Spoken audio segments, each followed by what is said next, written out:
Hello, Anthem. I hope you're doing well wherever you might be when you're watching this. Yesterday, we continued our series on the Good Book, where we're looking at the Bible and we're looking at some key and significant chapters in the Bible. Yesterday, we looked at three from the book of Exodus and really looking at a lot of things that were connected with the life of Moses. The second significant chapter that we looked at was in Exodus chapter 14, and that's the chapter where what's going to be known as the children of Israel, or the nation of Israel. That group of people have been led out of, or in the process of being led out of Egypt by Moses after Pharaoh had released them, and they find themselves perched on the edge of the Red Sea with Pharaoh's army coming after them, and this pursuit to destroy them. And in that process, there's the parting of the Red Sea, and they walk across and they're delivered, and the Egyptian army is killed and destroyed. In that process, there's a couple of things that go back and forth, and one of the things that I talked about was that God will display His glory, not my comfort, and that a lot of times we tend to think that the reason God exists is for me, and we forget that I exist for Him. God is not a genie. He's not a rabbit's foot. He's not Santa Claus. He's not Superman, where He flies in and rescues me from my moment of danger and makes everything okay. God is a holy, supreme being that desires and this is sometimes hard for us to hear, demands my worship and my adoration, and I am to be in awe of Him. And so God operates as God. He doesn't seek my counsel on anything. He doesn't seek your counsel. He doesn't put out survey questions. He doesn't do any of those things. He also rarely, if ever, explains Himself other than to say, this is for my glory. And a lot of times what we do when we have these things that happen in our life, like for instance what's happening in Exodus 14, these people are in a really bad spot.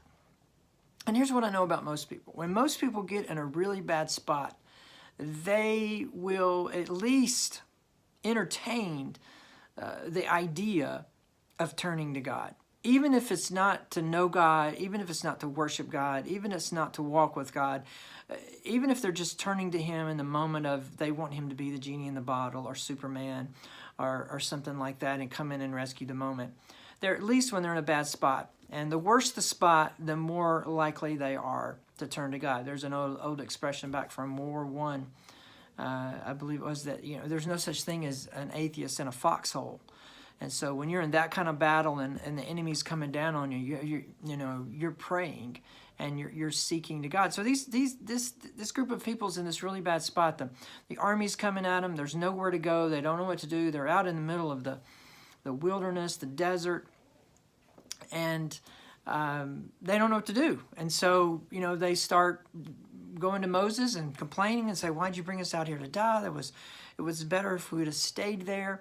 But in this first part of Exodus 14, there's this where God's talking. He's saying, listen, I have hardened Pharaoh's heart, and he's going to chase you. He's going to pursue you.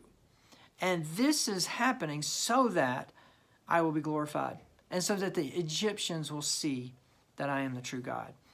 And in the moment, the Israeli, they don't know. In the moment, all they know is that they're about to die and that there's nowhere to go and that they seem lost. And that's the way we are a lot of times. In the moment of when the world is crashing in us, on the moment, when we get the bad news, when we hear this, when we're depressed, when we feel something, there's this moment that's coming in, and we don't know what to do in the moment. And one of the things to do in the moment is to praise God in the moment. And in that in-between time is really tough to do that. And God is working in so many ways. He's doing so many things that makes us that can really confuse us. It's like, why would God harden Pharaoh's heart? Why would he put them in a bad spot? Why would he cause them to go through all of these things and say that it was for his glory? And, that's something we struggle with. You know what? Even in the time of Jesus, his disciples asked him a question. They were walking, they saw a blind man, and they asked the question, who sinned to cause this man to be blind? Was it him or was it his parents? Because at that particular point, they believed that certain physical ailments, if you had, it was because of the result of sin. And that is true from the standpoint, if there is no fall, then there are no things like blindness or cancer or any of those kinds of things. But they were asking that. And Jesus said, listen, he didn't sin, and his parents didn't sin. In fact, the reason he's this is in John chapter 9, if you want to read it, by the way. He just said, it's so that God can be glorified. And so there's going to be times in your life when things happen, and you're going to go through some rough time, and you're going to ask why, and it's okay to ask why, but I wouldn't hang out there. I think a far better question when you're in a really dark space, in a really dark moment, is invite Jesus into that moment. And don't ask him why you're going through it. Ask him, how is he going to be glorified in it? And if we'll focus on that and worship him in those moments, then we have a much better chance to get through those moments when our back is against the sea and we turn around and our back is to this vicious army that's coming to kill us. And in the midst of all that, to know that God cares for us, he hears our cries, he has our best interest at heart. So in those moments when you don't know what to do, ask Jesus to come into that moment and be focused on how is God going to be glorified in this, instead of asking why all of this is happening. I hope that helps a little bit. If you have any questions, let me know. Email me, text me, grab me at church. We are going to have a Q&A coming up on February 13th, Wednesday night, 6:30 in our worship center. Talk about some of this kind of stuff. So see you soon. Hope you have a great day.